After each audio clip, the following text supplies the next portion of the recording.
दूसरे तूफान को किस रूप में आप देखते हैं? राजीव जी, दोनों तूफानों से लड़ने की तैयारी भारतीय जनता पार्टी ने शुरू कर दी है। पहला तूफान जो गुजरात में टकराने वाला है, बिपर जो है, उससे लड़ने की तैयारी में कि जान माल का ज्यादा नुकसान ना हो, तो जो द्वारकाधीश में ऑल इंडिया रेडियो का टॉवर खड़ा हुआ है, उसको एहतियातन गिरा दिया गया है, ताकि जो है वो ज्यादा जान माल का नुकसान ना हो।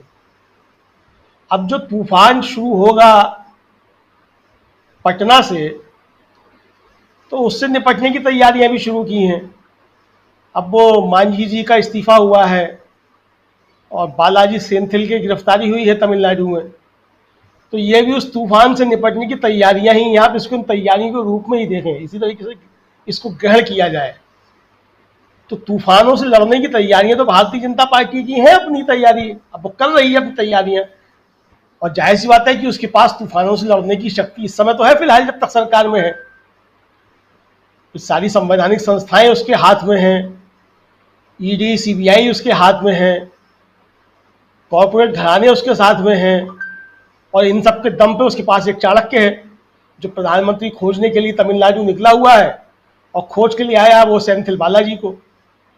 अब ऐसे ही वहां से प्रधानमंत्री निकलेगा तमिलनाडु से। खोज जो है प्रधानमंत्री की तमिलनाडु से वो पूरी हो चुकी है।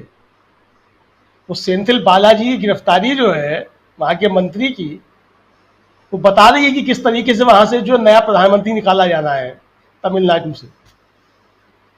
तो दिक्कत असल में यह है राजीव जी कि तूफानों से लड़ने के लिए एहतियात तो बढ़ती जाती है, और हर सरकार अपनी तरीके से कोशिश करती है कि तूफान आएगा तो उससे निपटा जाएगा, रेत के टीले खड़े किए जाएंगे, बड़ी बड़ी दीवारें खड़ी की जाएंगी, उन दीवारों के पीछे फिर दूसरी दीवारें खड़ी की जाएंगी, सब कुछ होता है। लेकिन जब 40% और 60% की जब सरकारें हो जाती हैं राजीव जी, तो फिर उन तूफानों से लड़ा नहीं जाता, फिर जो है वो टॉवर गिराने ही पड़ते हैं। तो वो टॉवर जो गिराने की तैयारियां जो शुरू हुई हैं, वो लगता है राजीव जी अब धीरे धीरे जो है ये टॉवर अब गिरने शुरू हो जाएंगे। 2024 तक बहुत से टॉवर गिरेंगे, बहुत से सतपुड़ा के जंगल पर उसमें आग लगेगी, भवन जो है सतपुड़ा भवन जो है बहुत सौ में जो है उनमें लेकर के आग लगेगी। अब मध्य प्रदेश की आज ये खबर है कि वह सिंधिया के नजदीकी हैं, वहां के कोई जिला पंचायत के पूर्व अध्यक्ष हैं बैजनाथ यादव जी, वो अपने कई समर्थकों के साथ कांग्रेस में शामिल हो गए हैं। तो अब मध्य प्रदेश में तैयारियां शुरू हो गई है तूफान से लड़ने की, वहां भी तूफान आने वाला है। तो कुल मिलाकर के ये जो तैयारियां तूफानों से लड़ने की हैं, तो ये तूफान तो आते रहेंगे राजीव जी, और ये पश्चिमी विक्षोभ जो पैदा हो रहा है, इस पश्चिमी विक्षोभ से ही जो आते हैं ये तूफान वगैरह सब। और मानसून से पहले के तूफान है ये, मानसून भी आना है, जैसा कि बकौल हमारे प्रशांत टंडन जी कि मानसून भी आएगा और समय से आएगा। तो इस समय से पहले जो तूफान आ रहे हैं पश्चिमी विक्षोभ के चलते हुए, तो इससे भारतीय जनता पार्टी देखना यह कि किस तरीके से निपटती है। जैसा मैंने कहा कि भाई उनके पास इस समय तो सारी चीजें हैं, लकीर कांटे इस समय उनके दोस्त है, अभी किसी की भी गिरफ्तारी करा सकते हैं, कहीं भी छापे डलवा सकते हैं, तो अभी सब कुछ हो सकता है। लेकिन ये कब तक चलेगा आप देखना ये है। मुझे लगता है कि राजीव जी की जो दूसरे लोग हैं वो भी समझ चुके हैं कि अब किस तरीके से इनसे निपटा जाना है, किस तरीके से लड़ाई को आगे लेकर के जाना है, और एक रणनीति जो है वो मुझे लगता है अंदर अंदर तैयार हो चुकी है। जो विपक्ष की बैठक होगी पाटलिपुत्र में, तो वहां से भले ही कोई जो है वो एक फॉर्मल गठबंधन की घोषणा हो या ना हो, लेकिन मुझे लगता है कि एक आपसी सहमति निश्चित तौर पर बन जाएगी कि किस तरीके से लड़ाई को आगे लेकर के जाना है।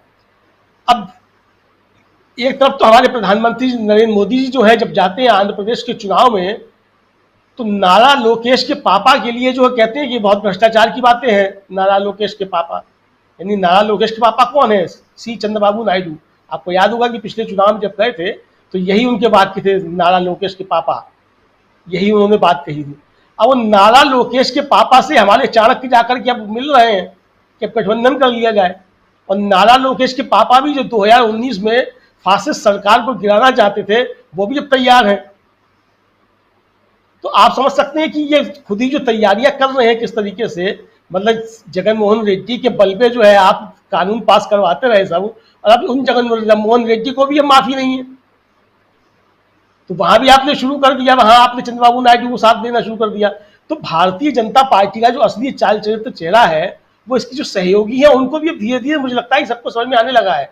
तो इसीलिए अब जो राष्ट्र से बड़ा महाराष्ट्र है, तो वहाँ जो शिंदे जो है वो महाराष्ट्रियन जो हो गए हैं, राष्ट्र में बड़े नेता मोदी जी हैं और महाराष्ट्र में बड़े नेता शिंदे जो हैं, वो इसीलिए सब हो रहा है कि तूफान जो है वो विपर्य जो है वो मुंबई में भी आने वाला है, वहाँ भी तैयारियां शुरू हो रही हैं।